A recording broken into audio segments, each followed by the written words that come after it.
Maloelele, everyone, and thank you to the Australia Papua New Guinea Business Council for hosting this important forum and for the invitation to participate. FFA very much values the opportunity to contribute to the Session 3 topic, Improving Utilisation and Innovation in Papua New Guinea Fisheries. My presentation will focus on how FFA is working with Papua New Guinea and other FFA members to optimise fisheries utilisation while ensuring sustainable practices. There's always a balancing act involved in meeting these two objectives, and innovation is at the core of our ability to achieve balance.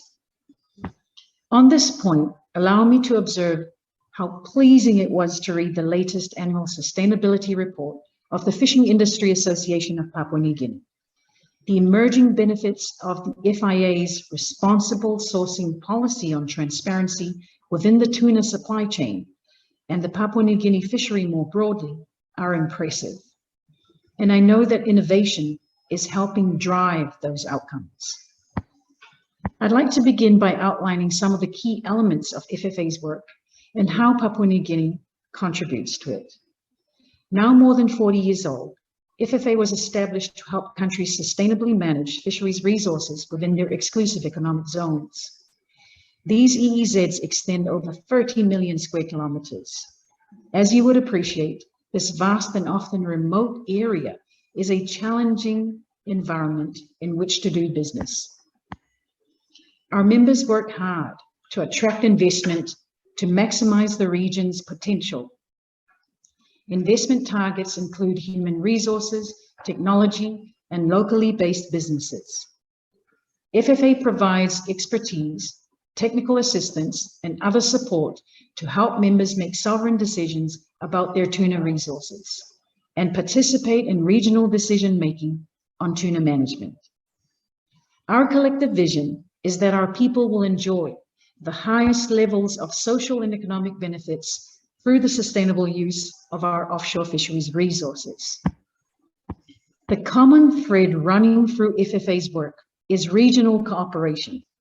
It's the great enabler of outcomes in our sector. And outcomes we must deliver because tuna fisheries are critical to the economic, social, and cultural fabric of our Pacific peoples. They underpin the economies of many members, more than 50% of national GDP in some cases. Overall, ocean fisheries contribute over $500 million to Pacific Island economies each year. This revenue is more important now than ever, given other sectors such as tourism and trade have been battered by the global pandemic. The employment contribution is also significant. The tuna industry supports nearly 24,000 jobs and families in our member nations.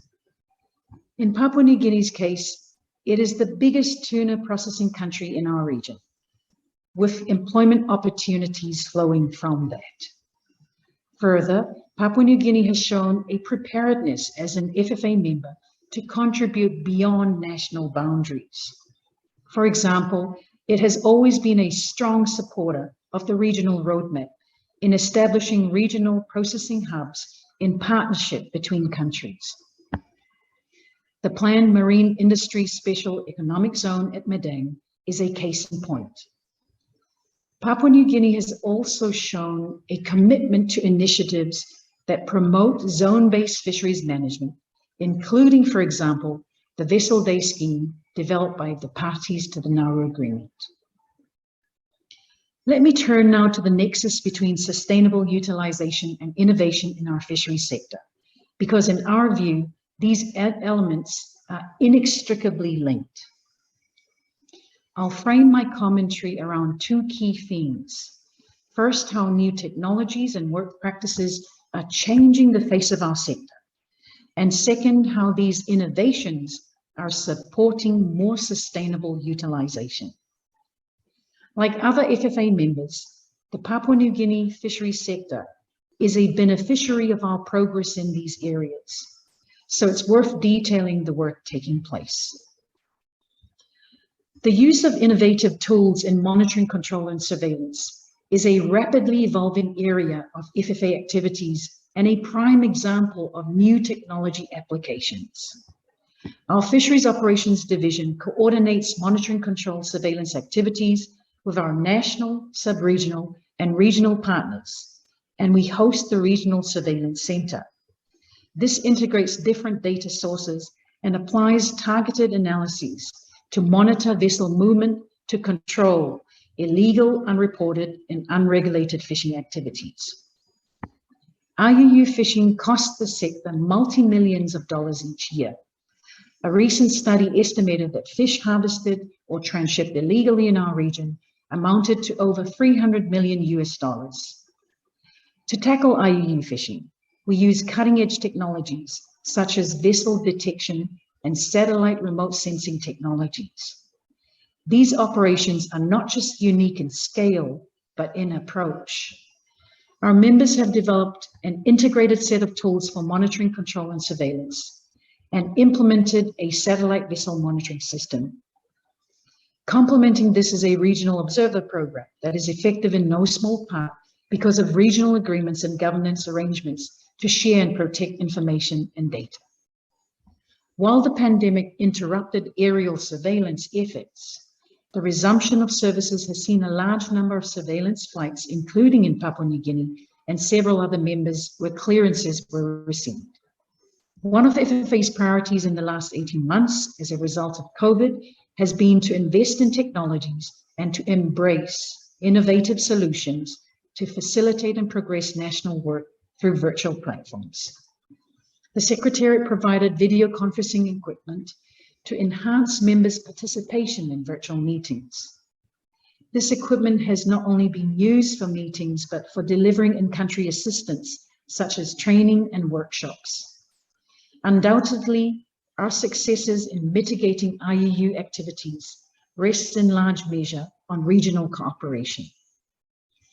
All members contribute resources and assets whenever they can, wherever they are needed.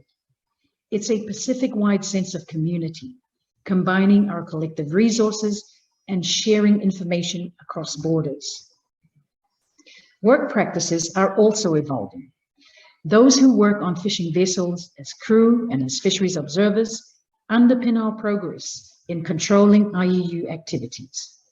Therefore, achieving safe and secure fisheries is at the heart of our work, including the fundamental need to ensure workers in our sectors aren't victims of human rights abuses.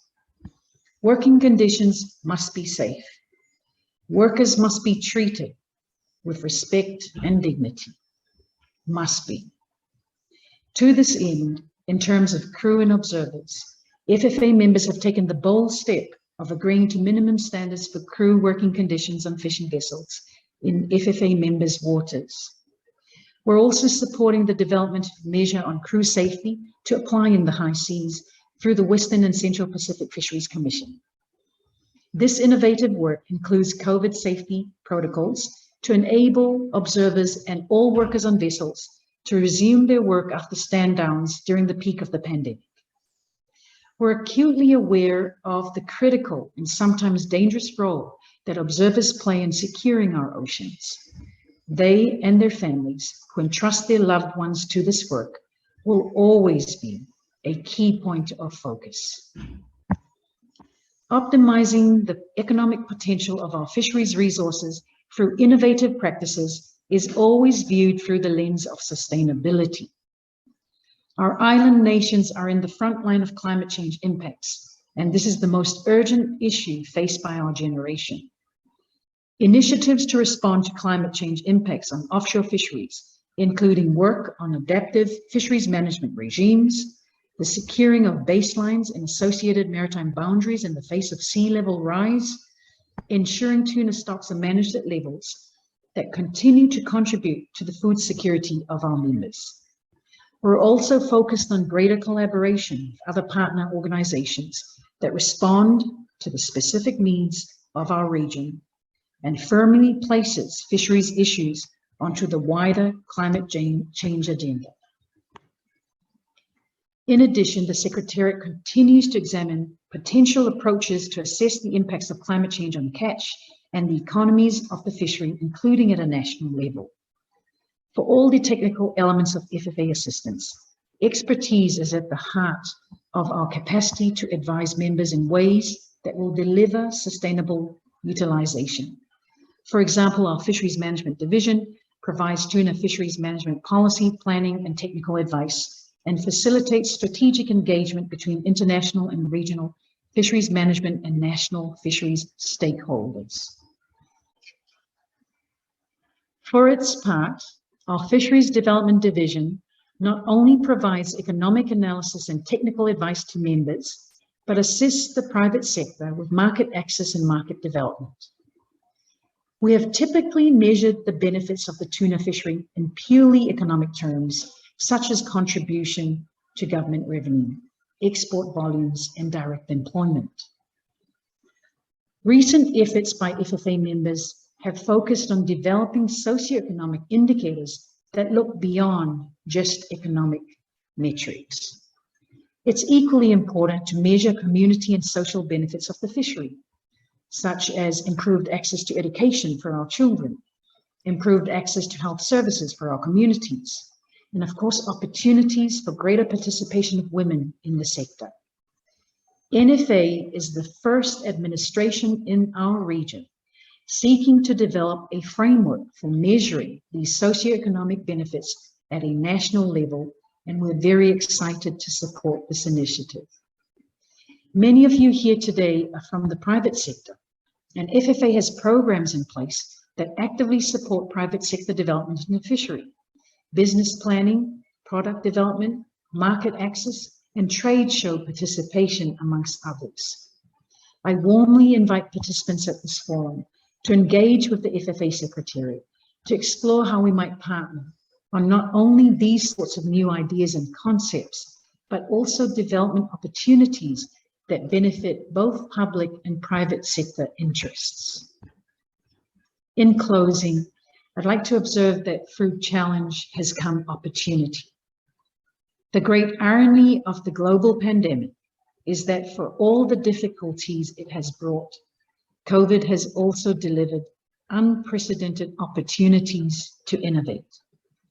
FFA has embraced those opportunities and run with them.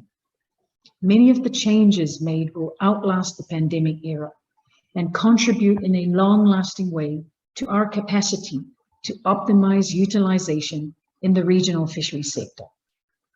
At all points in this process, Papua New Guinea and its fisheries have been excellent advocates for regional cooperation and leadership. FFA is grateful for the role you have played. Malo apito.